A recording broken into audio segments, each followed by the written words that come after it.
Baik, bismillahirrahmanirrahim. Assalamualaikum warahmatullahi wabarakatuh. Bagaimana kabar hari ini, saudara sekalian? Semoga baik-baik saja dan tetap semangat untuk mengikuti perkuliahan pada kesempatan ini. Saudara sekalian, mari kita lanjutkan pertemuan kita, pembahasan terkait dengan kesalahan. Jadi minggu kemarin sudah kita bahas terkait dengan kekeliruan atau kesesatan, salah kira, dwelling, ignorance, mistake. Yang pada intinya waktu itu juga sudah saya jelaskan bahwa kekeliruan atau salah kira ini ada dibedakan menjadi dua, ya, yaitu error fakti dan error juris.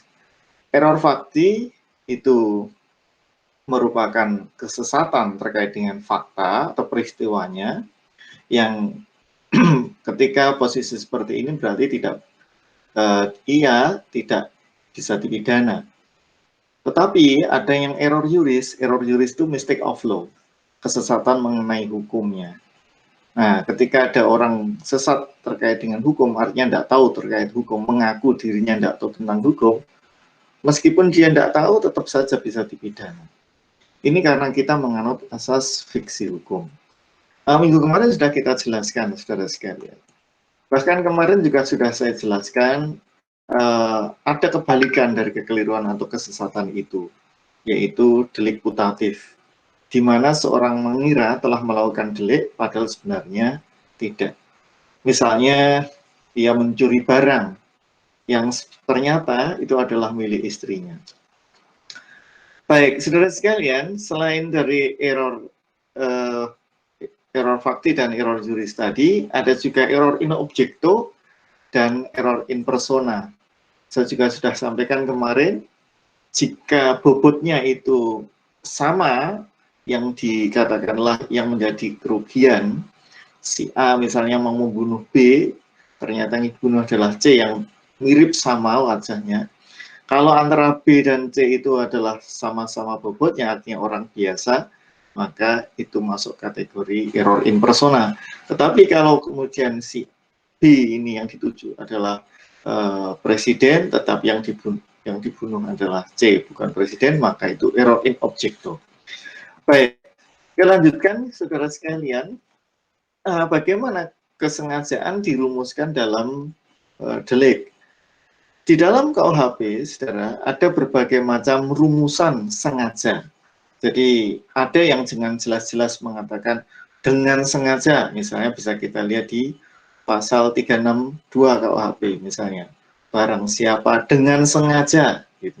Atau pasal ya barang siapa mengambil, barang siapa dengan sengaja mengambil bla bla bla, itu artinya barang siapa dengan sengaja.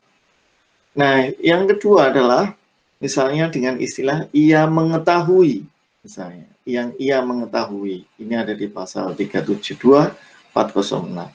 Atau ia ketahui, pasal 204, 279, 220, dan seterusnya.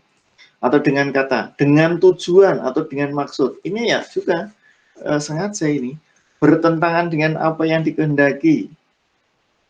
Itu ya dengan sengaja.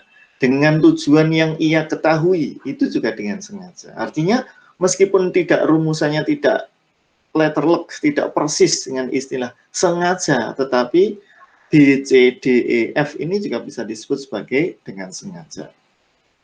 Nah, kadang-kadang pembentuk KUHP juga tidak menggunakan istilah-istilah A, B, C, D, E, F tadi, tetapi dengan menggunakan rangkaian kalimat yang sebenarnya bisa kita simpulkan bahwa isinya adalah terkait dengan kesengajaan. Misalnya 160, 167, 175. Mohon saudara-saudara sekalian sambil membaca ya KUHP-nya masing-masing. Berikutnya, saudara, menurut MVT, unsur delik yang terletak di belakang kata obstetric itu dengan sengaja, maka dikuasai atau diliputi olehnya.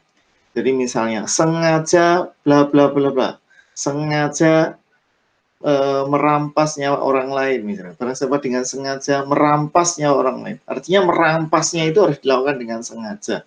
Perbuatannya entah itu mencekik, entah itu menusuk, entah apa itu artinya harus dilakukan dengan sengaja. Nah, kalau tidak diliputi kata sengaja, ya berarti masuknya kategori alfa atau lalai.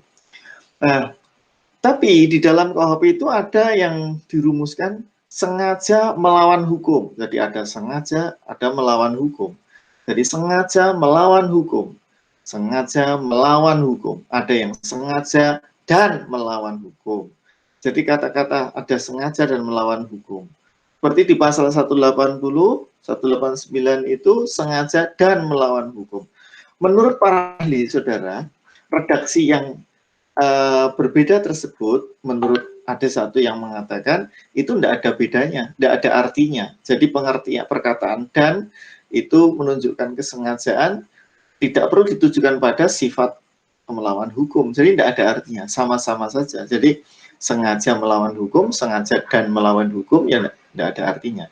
Tapi ada yang berpendapat paham lain bahwa redaksi keliru ya. Jadi artinya bahwa tadi saya menjelaskan ini yang nomor 2. Jadi sengaja dan melawan hukum itu tidak ada artinya. Jadi sengaja ya dapat dibaca sengaja dan melawan hukum, sengaja dan melawan hukum juga sengaja melawan hukum. Ini yang kedua. Sedangkan yang nomor 1 tadi saya ada sedikit perbedaan, kekeliruan menjelaskan. Jadi redaksi yang berbeda-beda itu ada artinya, maksudnya perkataan dan menunjukkan kesengajaan. Sehingga sengaja pembuat itu ya bukan untuk perbuatan melawan hukumnya atau sifat melawan hukumnya, tapi sengaja melakukan perbuatan tertentu dan melawan hukum. Nah, karena ada aturan yang memang dilarang. Atau kalau kita memakai sifat melawan hukum yang material, maka itu misalnya bisa diukur dari hukum yang hidup di masyarakat. Macam-macam sengaja, saudara. Ada kesengajaan, ya, ada dolus premeditatus dan dolus repentinus atau dolus impetus atau kalau menurut Jerman itu Hastemut. Premeditatus itu delik-delik yang mengandung unsur dengan rencana terlebih dahulu. Misalnya 340, misalnya pembunuhan dengan rencana. 353, penganiayaan dengan perencanaan terlebih dahulu.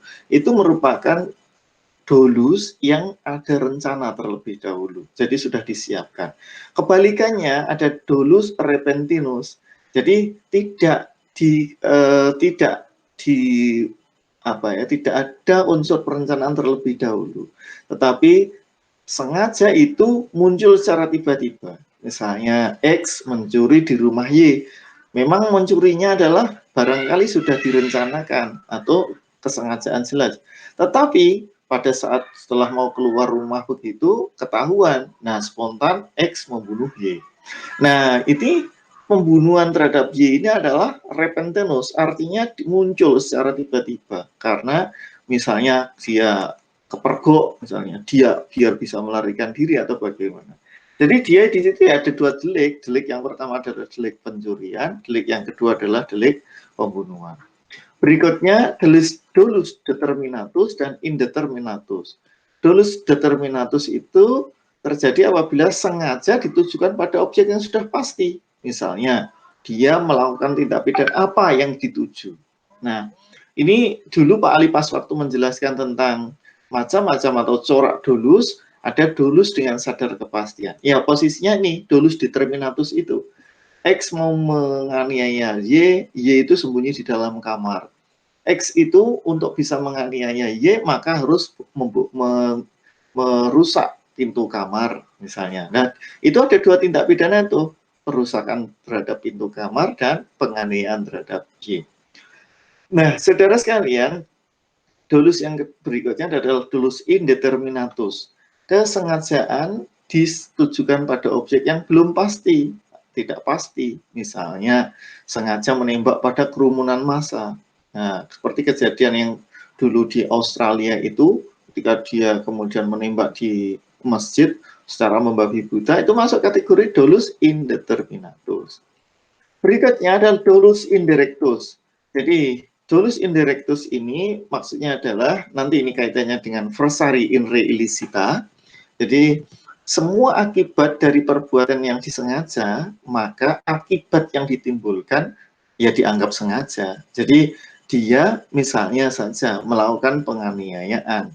Penganiayaan itu akhirnya menimbulkan orang mati, maka kematian itu pun juga dianggap sebagai akibat dari penganiayaan itu, dan dia juga bisa dikategorikan sebagai apa itu melakukan penganiayaan berakibat, akibat mati itu harus ditanggung oleh si pelaku.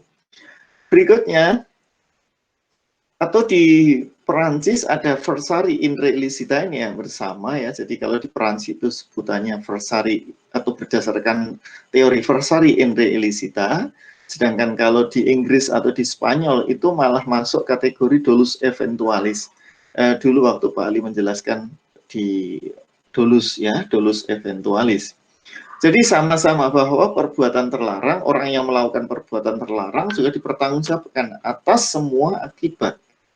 Ya, baik diduga, jadi semua akibat dari perbuatan yang disengaja, baik diduga atau tidak, dianggap timbul karena kesengajaan. Jadi sengaja melakukan penganiayaan yang berakibat mati, misalnya, meskipun jane dia juga tidak berkeinginan untuk menimbulkan suatu akibat berupa kematian.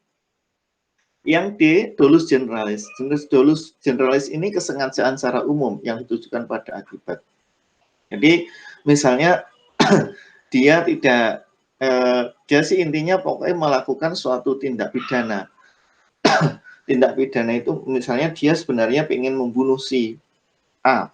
Nah, dia bisa memukul, bisa mencekik, atau bisa melemparkan ke sungai. Ini adalah kesengajaan yang pada intinya ditujukan akibatnya tertentu. Akibatnya jelas, tapi bermacam-macam caranya itu tadi bisa digunakan.